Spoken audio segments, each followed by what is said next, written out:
And so now we will start our new session. And I will start with presenting our dear colleague, Rob Parks. Many of you know him, of course. And I just want to say a few words about you, Rob, because you have been such a source of inspiration for us for all those years. And so Rob was, until recently, very recently, he was the lead curator of oral history at the British Library and director of National Life Stories. And he has really done such a great job over all these years, setting up and guiding us to setting up oral history archives. And also in his publications, everybody here in Greece has read some articles from the Oral History Reader, which has seen 3 editions until now. And at each edition, the book grew bigger and bigger. And so it is a really wonderful resource for us to read. And finally, just before he left the British Library, he started a huge project about saving the sound recordings, which were rare and vulnerable. And I think that will also be part of his talk today. And finally, I want to say how much of a support Rob has been for oral history community in Greece. He was there when the association was founded in 2012, and he was there when we made the first discussion with the director of the National Library about setting up an oral history archive. And again, looking forward to such a perspective, he offered a workshop in Athens about archiving oral history, where we invited different collectivities from all over Greece, working with oral testimonies, and also collectivities and institutions. So that was also a very important date in our history. So now over the floor to you, Rob. You will be talking about going online with sensitive oral history content in the UK. That's right. So. Kalispera, Ricky, and Kalispera, everybody. And I'm going to speak in English, not in Greek, I'm afraid. My Greek is still pretty awful. Let me share my screen, and we can get going. Right, can everybody see that? I'm just trying to get it to go to full screen. Here we are. Oop. Here we go. Can everybody see that full screen? Someone give me a thumbs up. Great. It's good. It's good. Great.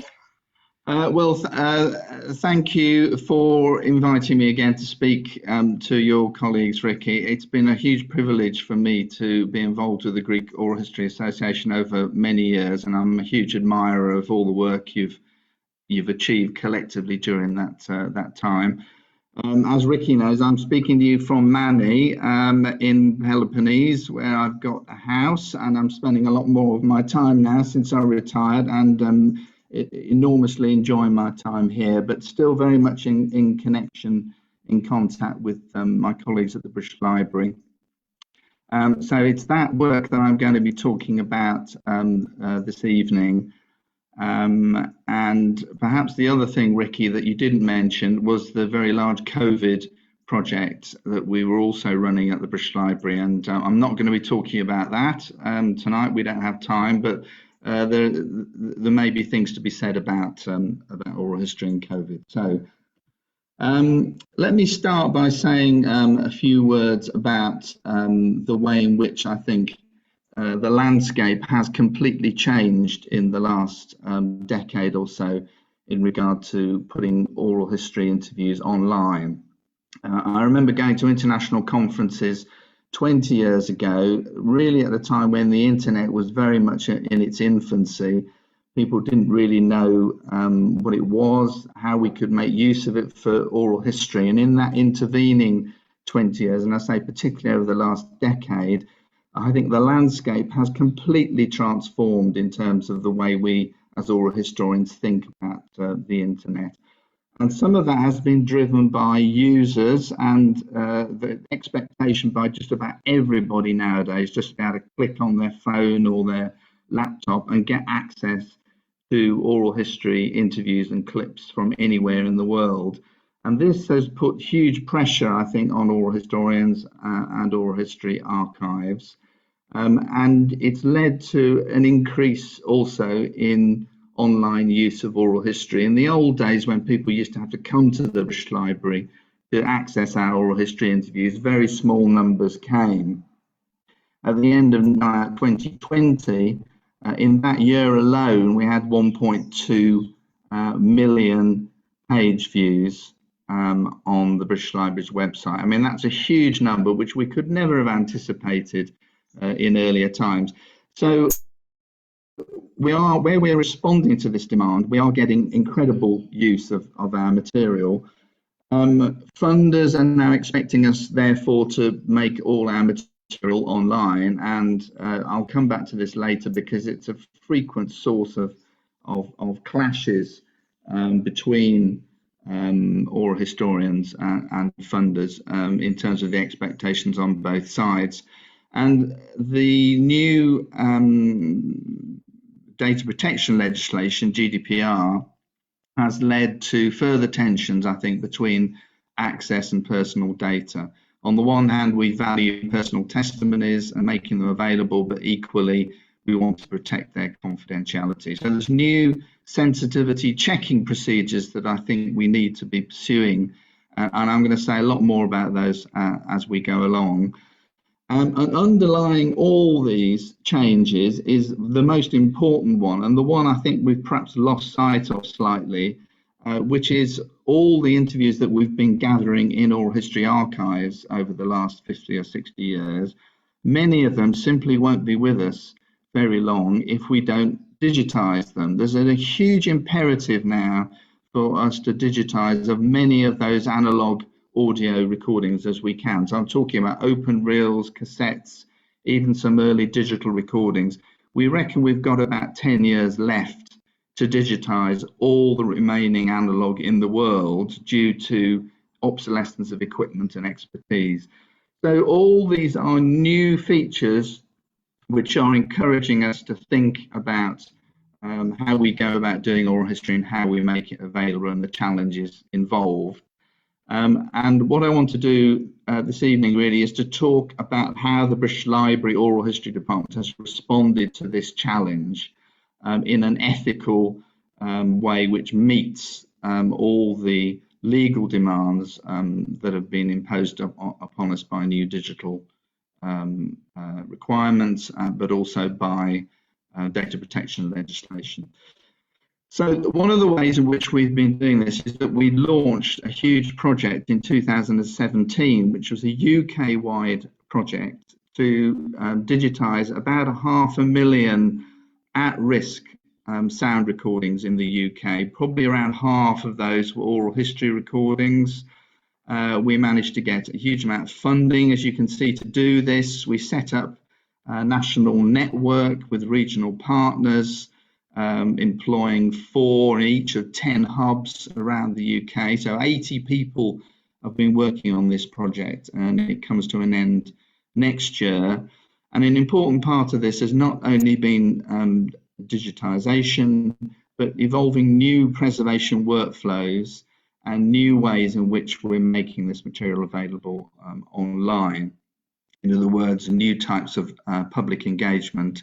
And importantly, we're upskilling and training the UK archive and heritage sector to better handle oral history and audio materials. There was a huge deficiency amongst archivists in knowing how to handle audiovisual material, and we hope that we're beginning to turn the corner on that.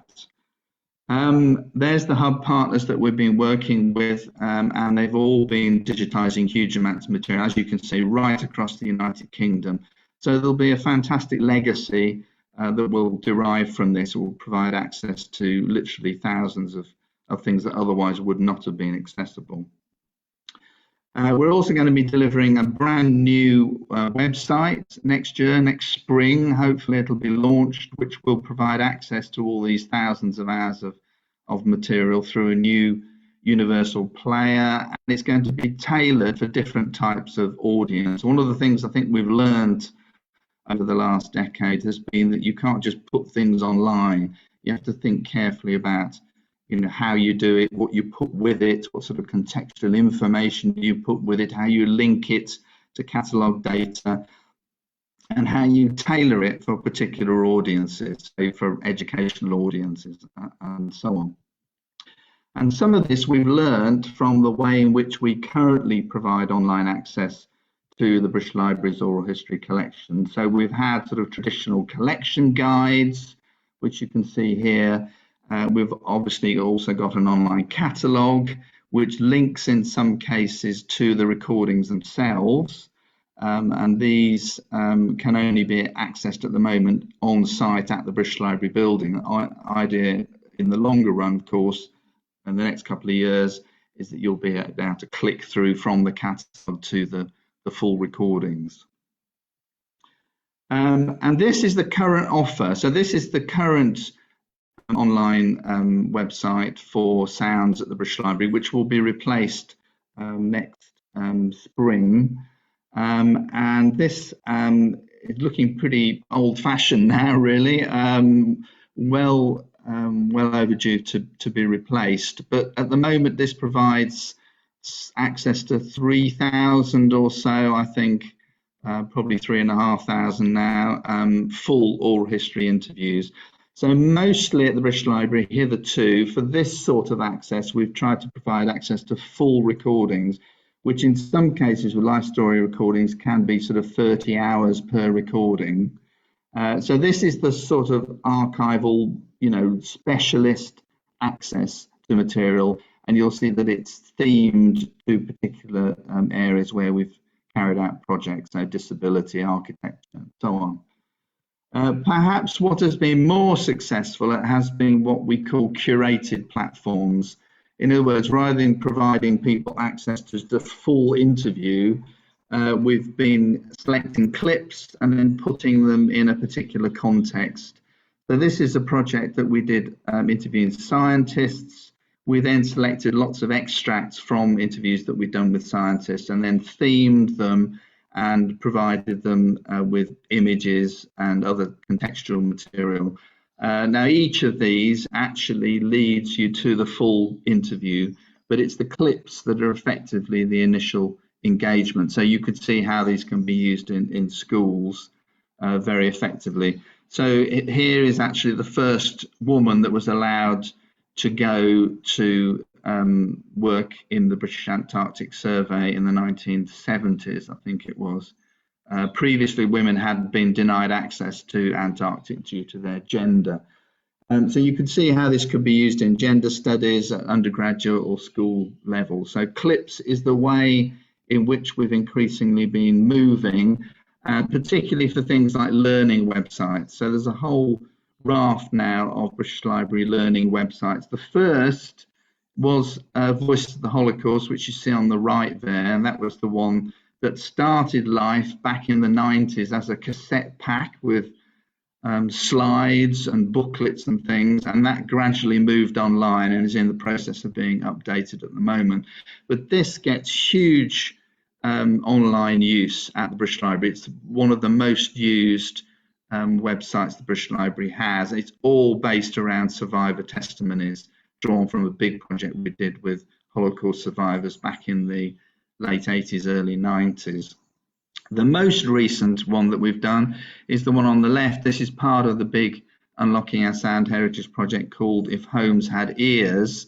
And the idea here is that we select lots of oral history clips right across hundreds of oral history collections that relate to of home, and we conceived it as a series of rooms. So there's people talking about kitchens, talking about gardens. In other words, you can see how this would work extremely well cross-culturally with a whole series of different school groups. And of course, like everyone else, we're very active on social media. So this again has perhaps been one of the biggest changes in the last decade has been the presence of oral history in social media. So we have very active Twitter, blog, SoundCloud, and so on, and lots of Wikipedia activity as well going on. So let me now, from the things that we've done, try and give you a little bit of a blueprint to those of you that are thinking about doing this yourselves, and draw on our experience and try and highlight some of the things that you would all need to think about when you're thinking about putting your own oral history online. And I've grouped these into different areas, starting with the technical capabilities that you need to think about.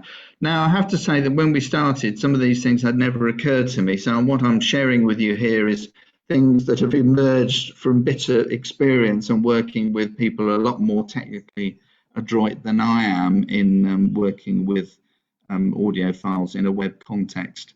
But obviously, as I've been saying, if you're going to put oral history online, you need to create a digital file. So the first thing you do, if your interview is not born digital, then you need to create a digital version of it. And that seems to be the first prerequisite.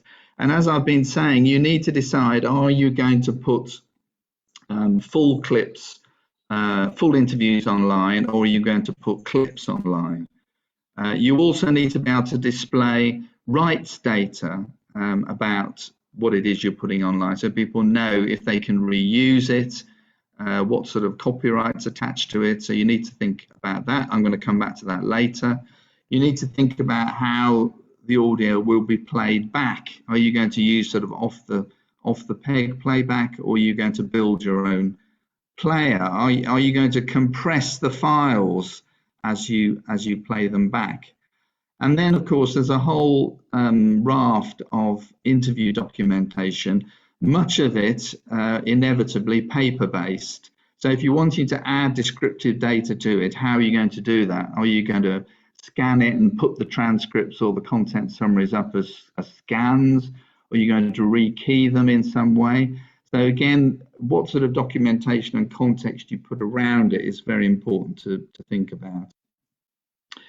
Secondly, the system capabilities. If you're going to be doing this, are you creating a brand new website? Are you piggybacking on an existing website? Do you have your own content management system which will handle all the digital assets? In other words, the audio and the text and the images that you need to pull together for a website. Do you have the people who know how to do that for you? And I know I say this constantly to anyone who asks. A lot of people still under the mistaken impression that a website is an archive, and a lot of projects still think if they put something in a website, they've done the job of archiving. Now, anyone that's been around websites will know that they disappear frequently. They go out of date. They need to be actively supported, refreshed, and that requires ongoing resources. So don't think of what you're putting online as somewhere where it can be kept indefinitely. You still need to have an archival place of repository somewhere safe, preferably 2 places if possible. And then you regard the website as your sort of portal, your sort of showcase access point to the archive that you've created. You also need people to do all the selection, the writing of the material that sits around it, and the upload of all the data. In our team, that will be 2 or 3 different people. And then finally, and this I want to talk about most really for the remainder of my time, is the legal and ethical issues. So can you legally actually put this stuff online? Do you have copyright assignment to you to allow you to publish it?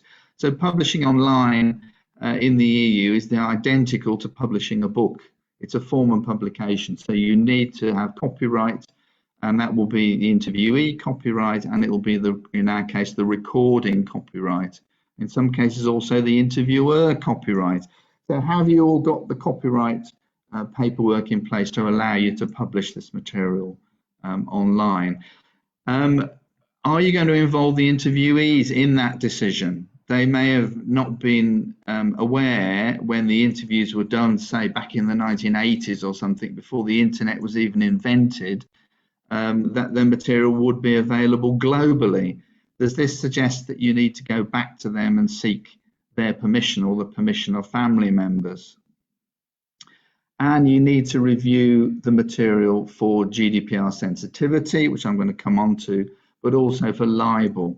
If you put stuff online, then you're exposing yourself to possible legal risk, and you need to consider that. So anything that's going online, whether it's new material or retrospective digitized material, you need to make sure that you've carried out sensitivity and legal checks of the material.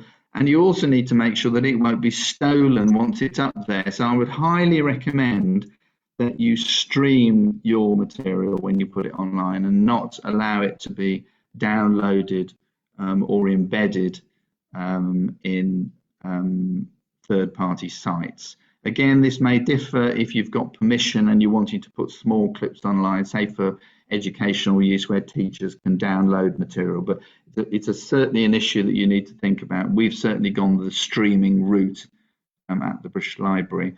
And then finally, and I think this is something that's emerging, particularly in the last couple of years, is to think about who's actually going to select the material that goes online. You know, for a long time, it was always the assumption that it would be the project leaders or the project workers, but there's new emerging models now of involving interviewees, involving the community, involving users of material, and it's very much part of this what's called in some cases the counter archive movement that exists, and combating what's called data colonialism. If you go to archive conferences, there's lots of talk about the counter archive movement and this notion of data colonialism, which is all bound up with the Black Lives Matter movement and so on. And that's something I think we all need to begin to start thinking about. New models, in other words, for selecting and providing access to the data.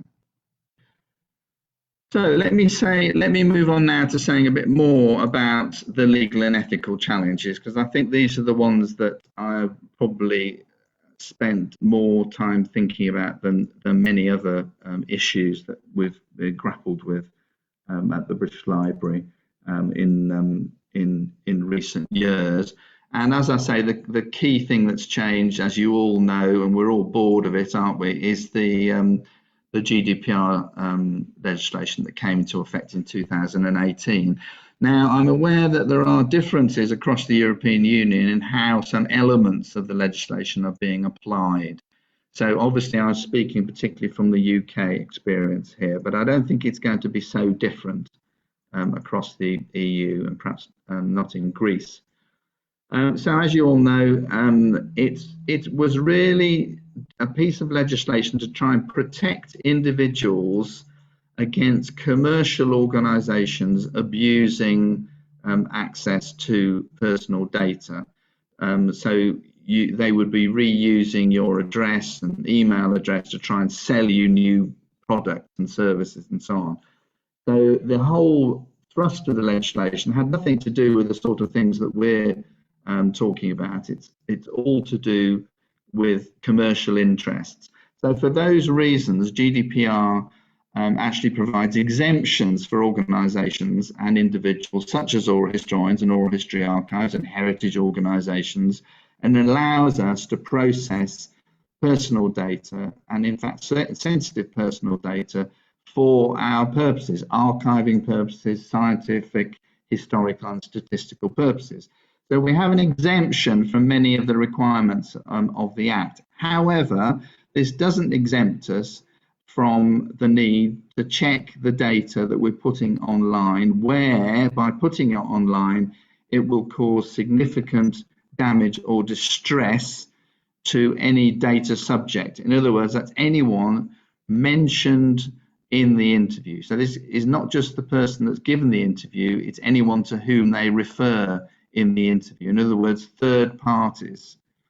So for this reason, and this is one of the new things that we're now having to do as a result of GDPR, if we're putting stuff online, which we can do, we nonetheless have to check it to make sure that by putting it online, we're not leading to significant damage and distress to anyone who's mentioned in those recordings. Hence the need for sensitivity review process, which is what I'm now going to describe. So why is the sensitivity review important? Well, as I've been indicating, if you contravene GDPR, you can get very large fines for what's called data breaches. Now, we're still waiting for some of these large fines to emerge, and most of them have been directed at commercial organisations, which I'm sure you'll have seen in the news. But eventually, there will be one somewhere within the heritage sector, and I don't think the British Library wants to be the first organisation to step over that line. So you do need to think about that seriously. And apart from anything else, what it encourages us to do is to actually show our workings and show the way in which we handle personal data. And this is to do with reputational risk. You know, the British Library, like many organisations that you're all part of in Greece, we want to maintain the public trust in what we do. And if we're an archive, we want to be seen as a responsible place of deposit. We want to hold up high ethical standards that we all follow as oral historians. I'm sure the Greek Oral History Association has a set of ethical standards as the British one does. And we want to avoid legal action for libel. In other words, particularly commercial interests who may be unhappy with finding things about themselves on the internet. But above all, we have a duty of care, don't we, to our interviewees? And what is it they're expecting of us? Have they been consulted? Are they happy with the reason that we made the interview and what we're now planning to do with it? And then safeguarding, I'm not going to talk about a great deal, but safeguarding is obviously an important issue as well. Now, what principles have we used to develop this sensitivity process at the British Library? And this is in the face of, you know, hundreds of hours of recordings that we need to assess. And the first thing that we've been doing is to have a sort of top-level assessment, which is risk-based. In other words, by putting this material online, what are we risking? And clearly, as you all know, if you're dealing with life story material, which is quite confidential, intimate about people's families, intimate details of their lives, there's much higher risk attached to that than a focused subject-specific recording or a public event. So public events are very low risk. Life story interview is very high risk. So when you're assessing hundreds of recordings, you can begin to make different categorizations of how you should approach material. So mainly what I'm talking about here is those detailed life story recordings, which many of us will be doing. And what do? Well, we take the 10 areas of sensitivity which are defined in the GDPR legislation. And you all know about them, you know, health, sexuality, there's a whole list of 10 areas which are regarded as sensitive personal data. Now, many of those 10 areas will appear in a typical life story oral history interview. So what we do at the British Library, we do a word search across either content summaries or transcripts to try and identify where those sensitive areas defined by GDPR occur. And then when we find them, we look at them, we make an assessment, and we decide whether they need to be redacted, in other words, closed for a period in all or part, or not put on the online at all, and only made available in the reading room on site, or in some cases closed completely. So we're quite lucky in some cases that we have documentation that we can use. So we use a lexicon of words which help us get at these 10 sensitive areas. We bombard the data with these words using a piece of software which brings all the documents together, and then you can search using multiple terms across all these different types of data. I can share that with you, Ricky, later. And what pops out at the end is lots of highlighted things which you then have to look at and make a decision about. Perhaps this is best summarized in this sensitivity checking workflow. So number one, you decide on your methodology. In other words, you're really only looking at the detailed recordings. You're not bothering with public lectures particularly, and you're not bothering with material which is sort of uncontroversial perhaps. You're then doing a search of the text descriptions of the oral history interviews that you've got using a lexicon, and I'll give you a link at the end where you can look at some of the lexicon of words that we've developed in the oral history team. You then listen to the little sections that you've identified. You then discuss them. Normally we have a little group of 3 or 4 people who talk about them, trying to assess them on the basis they will cause damage and distress to third parties. That's essentially what you're trying to avoid here, putting anything online that will lead to substantial damage and distress.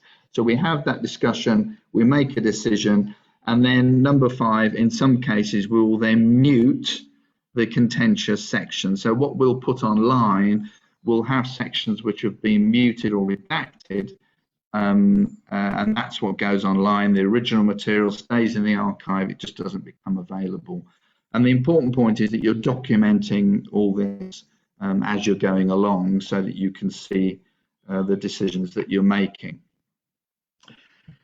Okay, so this is initially what we're asking ourselves when we're looking at these contentious sections before we put anything online. These are the questions we're asking ourselves. Is the person referred to in the interview alive? If they're not alive, you haven't got to worry about it. And if you can't work out if they're alive or not, then the assumption is that if they would have been 100 years old, then you can assume they're not alive. That's the way in which we've accepted that we should work at the British Library. Is the information confidential, or is it already in the public domain?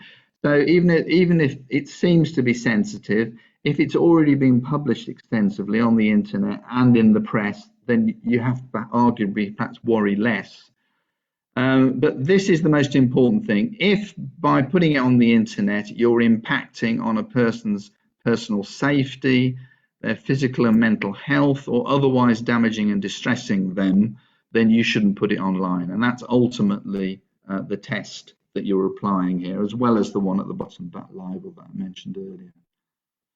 And how do we judge significant damage and distress? Well, we're waiting for some case law on this at the moment, and I'm not sure whether this is the case in Greece. I'll be interested to hear, but certainly in the UK, significant damage and distress is defined as financial loss or physical harm, and you could see how releasing details of, say, a refugee to the UK could lead to physical harm to them and to perhaps to their family in their home country. But perhaps more pertinently for many of us, that it leads to a level of upset or emotional mental pain that goes beyond annoyance, irritation, strong dislike, or a feeling that the data's release is morally abhorrent. So this is all we've got to go on, really, to try and test what we mean by substantial damage and distress. And the way we do it at the British Library, we just talk about it and then we come up with a rating scale from 1, which is no action, to 5, which is close it completely. And in between there'll be partial closures and so And as I've been saying, we don't delete anything of the original. We create a secondary WAV file, a clone or copy, if you like, of the original. We then mute the section that we're concerned about. So we create a new master WAV file, which has got this muted section. And then we make sure that all the other documentation then is annotated similarly. So you mute the transcript, you put a note in the content summary, you change the catalogue entry. In other words, you need to make sure that your record keeping around all this decision making is consistent all the way through. And by the way, what I'm describing here is also the system that you would use for new interviews. So we apply this very similarly to new interviews. So Born Digital projects, as they're progressing, where we're putting them online. So what I'm saying here, although primarily we're using it for retrospective older material, this is the same process you should all be using for new interviews before you put anything online. So last couple of slides before I finish. What have been our concerns about this whole mechanism and protocol? Well, firstly, having the resources to do this, it's very time consuming and resource hungry. Even if you use that sort of lexicon approach, you really can only look at 25 interviews a day, which seems quite a lot, but where you've got thousands of interviews to look at, obviously it's a huge amount of work, and that doesn't include all the redaction work. That's just to identify where there might be a problem. So have you got the staff in place? Have you got the systems in place to mute the content? And what will interviewees think if you say, oh, well, we've decided to close this part of your interview? In some cases, some of our interviewees were not happy about that. They felt that they have the right to say that what they wanted to say, and who are we coming along saying, well, actually, we feel that you need to close parts of this recording for these reasons. So there's a big discussion and negotiation that you need to have with interviewees themselves about closing material of their particular interviews that they've recorded. And this, I think, there's some evidence that it's now leading to a change in the culture around oral history, which is that some interviewees are perhaps less willing to come forward. They're perhaps not talking to us as candidly or as in much detail as they had been before. In other words, they have an eye or an ear to the fact their interview might be going on the internet. And if you don't tell them that's a possibility at the beginning of the interview, then you're not acting ethically, but you're always at danger then of limiting in some way the interview, and people perhaps not telling you everything that they would normally perhaps have told you previously. So negotiations during and after the interview around access and online access is very important. And of course, ultimately, if people don't want their interview to go online, then that's absolutely fine. It's there in the archive for particular uses. And of course, they can close access to it as well over a period. They can close access to it for 50 years if they wish. So you have to remember that all these, this sort of imperative for online access can be modified by all the things that we've been doing for decades, which is confidentiality, closure, limited access, time closures, embargoes. All of those things are still relevant. So we have to keep reminding ourselves that we can still do all those things and not be so overtaken by this sort of pressure to go online that it sort of undermines what we all want to do as oral historians. So that's all I wanted to say. Here's some links to some of the things I've been talking about. The Oral History Society has some very good GDPR advice, includes what I've been talking about around sensitivity reviews. And I'm delighted that Ricky has, I don't know if Ricky herself or someone else within the Greek Oral History Association has translated the key stuff on the sensitivity, and there's a link there that you can see to the Greek site, which summarizes in Greek the main points here. So ευχαριστώ, and I'll hand back to Ricky. Thank you, Rob, for this wonderful overview. All the crucial topics that we are struggling with in Greece as well, and those that are not struggling with it, but want to put our histories online, probably they have a problem.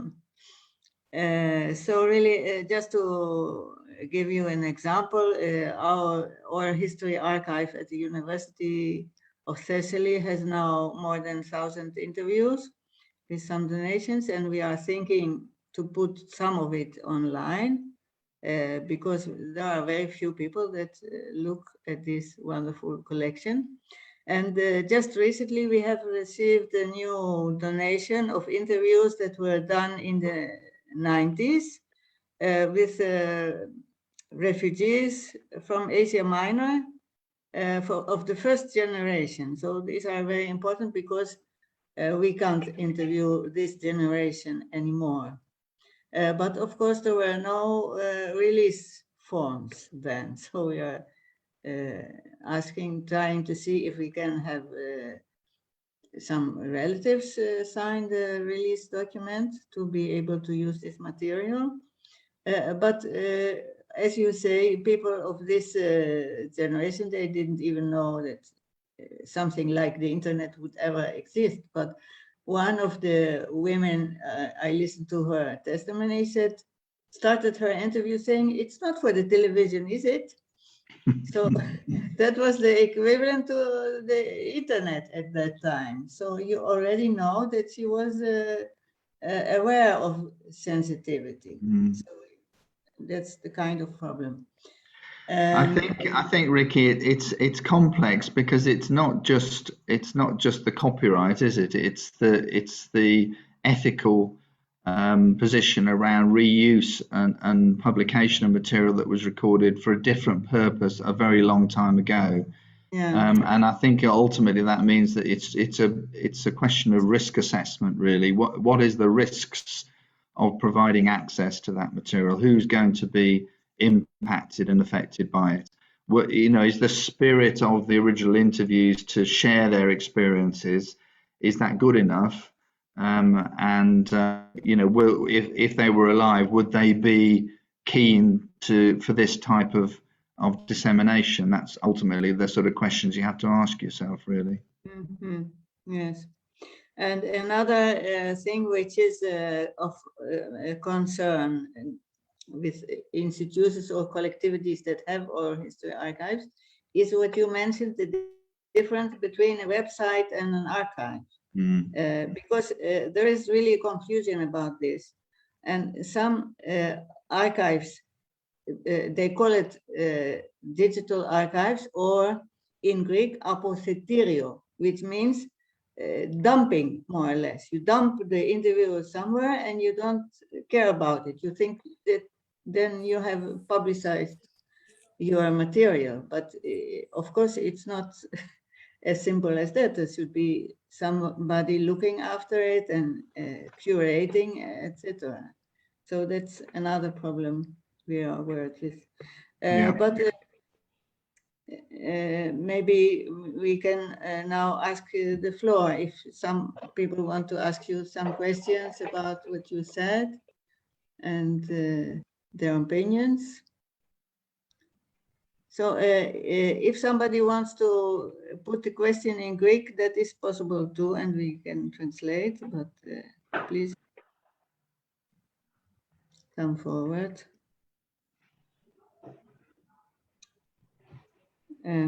You can raise your hand if you want to ask something or put something on the chat. But I'm not sure if I will see all the hands.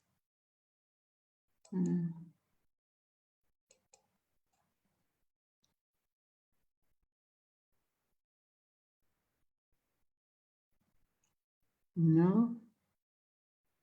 So maybe, Rob, you want to comment something on what I said to break the ice?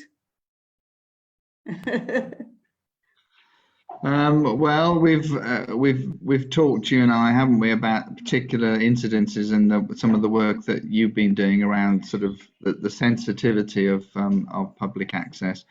I think there's certain types of oral history evidence which are going to always be much more complicated in terms of putting them online and making them available than others. So I think, and I'll be interested to see what Stacey and Anna think about this, but certainly because of the way in which Holocaust testimony was collected, in other words, there was a sort of commitment to share by survivors, to share their experiences.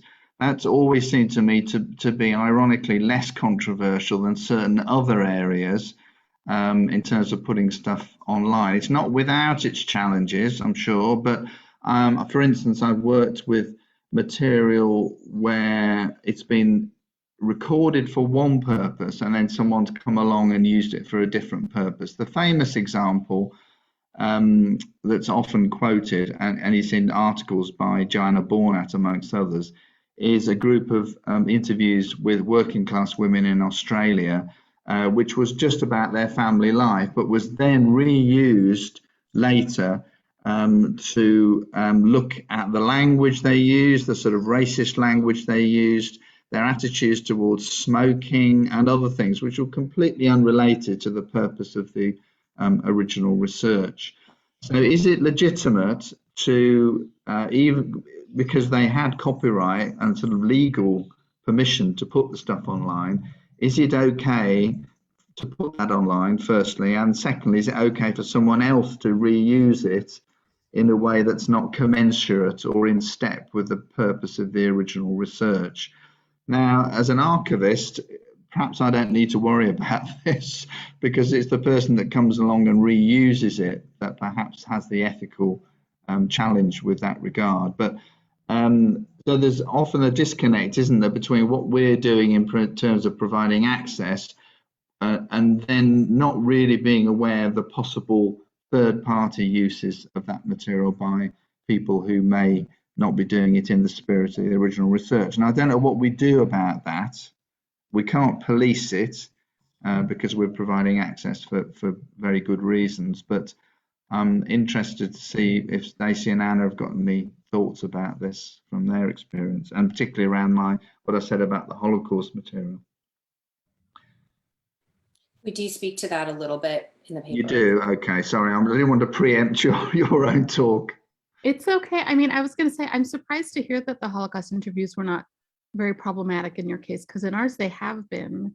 And I think the thing is that what I was interested in your talk is the difference between interviews that were conducted sort of pre-internet and then the process of figuring out how to put them online versus interviews that are conducted now with full knowledge or with the intention of putting them online, which is a little bit what we're going to talk about.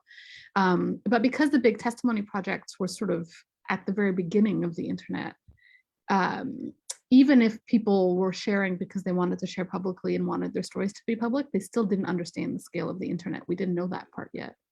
So in our experience, that level of public has still been a major barrier for a lot of Holocaust survivors.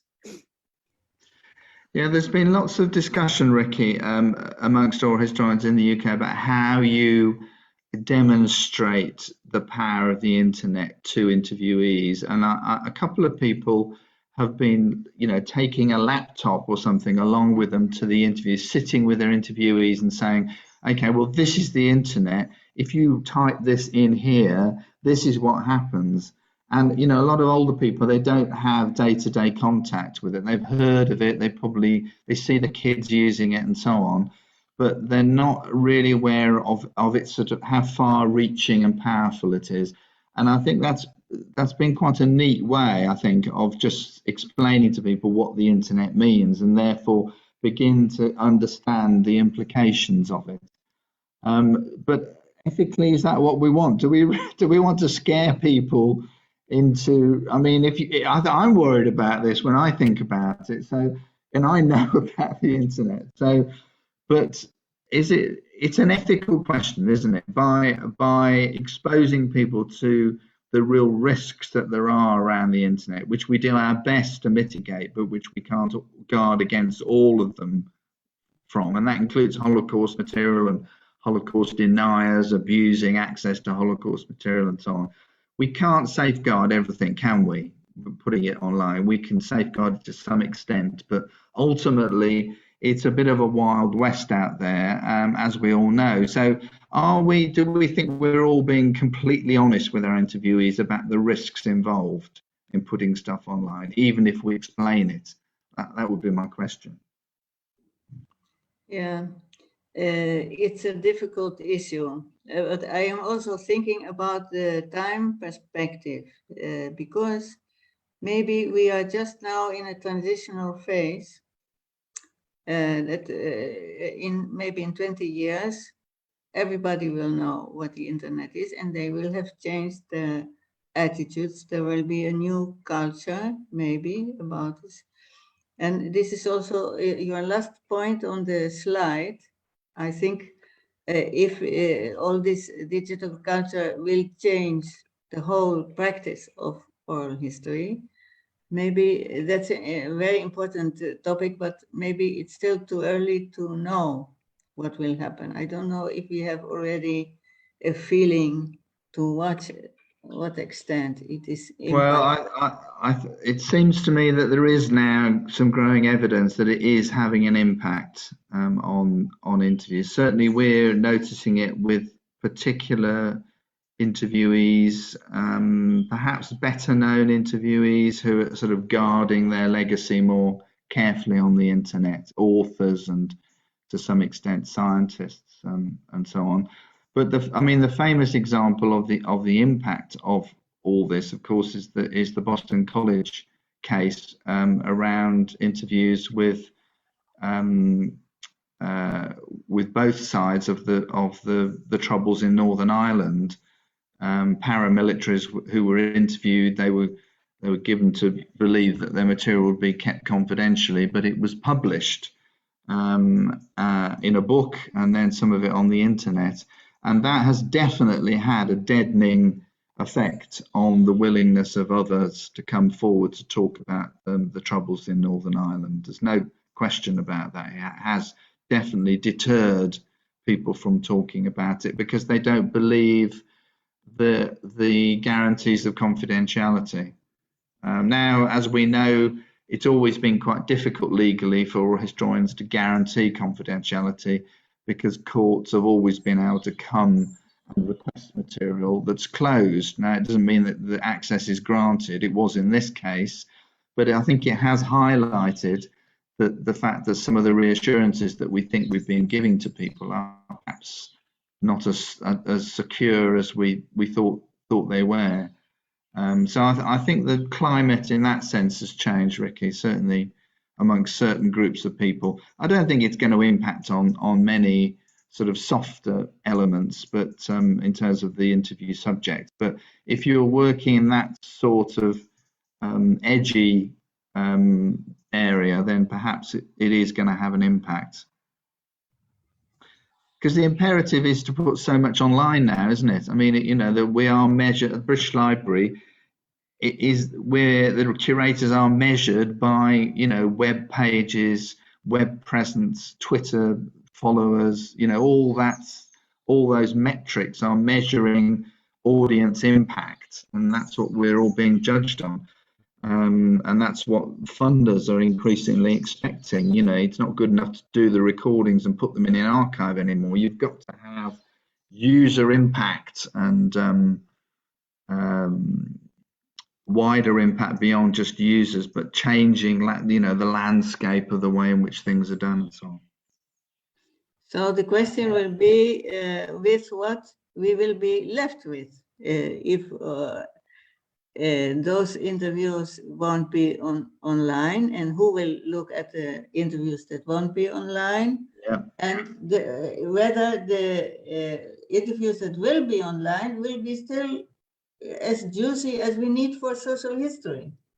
Exactly right. So it's possible that you know, the really good, you know, interviews from the point of view of historians' interest in them, because the material is not available anywhere else. There will be the ones that either have to come to the British Library to use personally, or which they're going to have to wait 50 years to access. But, you know, maybe that's okay, actually, Ricky. Maybe we just need to wait for history to move on so we can access some of this material. I certainly think a lot of the COVID recordings that we've been collecting, you know, thousands of them we're collecting at the British Library, a lot of those are going to be closed for a long time, partly because of a public inquiry that's going to be launched next year. I can see that Cristali has got... there is a hand raised. Cristali, please. Yeah. Hi. Rob, thank you so much for this super interesting talk. I wanted to actually, it was what you said about the troubles and the BU project, that the Boston project that prompted me to raise my hand, because a couple of years ago I conducted oral interviews in Turkey about a topic that's quite sensitive in terms of historiography. It talks about an instance of ethnic cleansing in the form of a pogrom that happened back in 1914, and I was talking to people who reside in the place where it happened. Turks who reside in the place where it happened, and it's a sensitive topic because it goes completely against all the official national narrative that the Turkish state has about its minorities in the Ottoman Empire. And so we had to be super careful with our interviewees and make sure 100 times that they give consent at every stage along the interviews. But what I wanted to mention was that I didn't see a pattern in their concerns with the interview. Had interviewees that were as old as 90 years old and as young as 30. And some of them said to me, for example, oh, the internet, yes, I've seen my grandkids using it, and I don't care if it's there because I'm not going to see it. And then I explained to them that, you know, maybe the rest of the country will, and even the government might see it. But they, again, said, yeah, but I'm not going to watch it. I don't think the government will understand what I'm saying. And others, because of that information I provided, said, no, let's not do this. So, but we got permission, written permission to conduct the interview, to archive the interview. After we edited the interview and after we mounted it online as well, we had 4 different levels of written permissions by our interviewees, and some of them did fall away along that process. There were a couple of interviewees that realized once the website was on, well, it wasn't public, but once it was mounted, that they didn't want to participate because they were scared of the possibility of dissemination of what they were saying. It's just that there wasn't a pattern behind who fell away from the process and who didn't.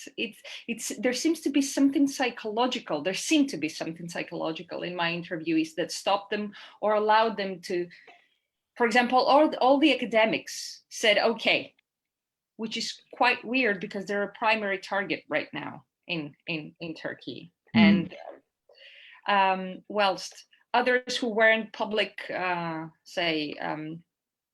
figures, were not okay with it. I know it's not a question, it's just a little bit of information that I was prompted to share. Well, you know, I think some of this has to do with, you know, personal attitudes to risk, actually, and some of it's understanding, as we've said, but some of it is different attitudes to risk. I mean, you can see that just in the recent COVID pandemic, can't you? The huge variety of understandings of personal risk. So it's not surprising that people will have different attitudes.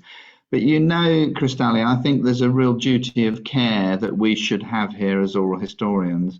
Whereas I think in some cases we should almost override the wishes of our interviewees to protect them. I'll give you a couple of examples. One would be the series of interviews that we were offered from someone who'd done field work with Uyghurs in China. Now, this is, as you know, an oppressed minority, much in the public eye at the moment. And we came to the conclusion that although she had everything signed off, it would have exposed those individuals and their families to risk if the material had been made available. So we not only decided not to put it online, we decided not to make it available in the British Library at all, because there's a certain amount of evidence that, you know, state authorities are trawling archives and interviews right across the internet, looking for evidence about individuals that are contrary to the particular views that they hold. I understand the CIA does something similar with archives, trying to find particular individuals.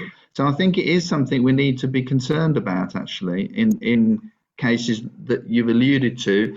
And I know myself from visits I've made to Turkey recently that oral history projects there are making sure that all their material is being archived offshore. So in the case of one project I was working with in Istanbul, they have a partner in Sweden, and all their interviews, the whole archive, is effectively being shadowed in Sweden. So if anything happens to the organization in Turkey, then the material will survive in Sweden. So these are the sorts of strategies that I think we need to be thinking about in those sorts of those countries where there is, you know, important political risk around oral history. Yeah, we did that too. We've deposited all the material in the United Kingdom, and we've actually plucked out one particular interview which wasn't particularly offensive, but just because someone in our team thought that it might create a risk towards the individual, we decided not to include it. I know we're erring on the side of caution, but it's exactly what you're saying. I think that's a good route to take. If I may just add still one dimension to this discussion, I offered this morning another example, because now we are talking about interviews we are doing now.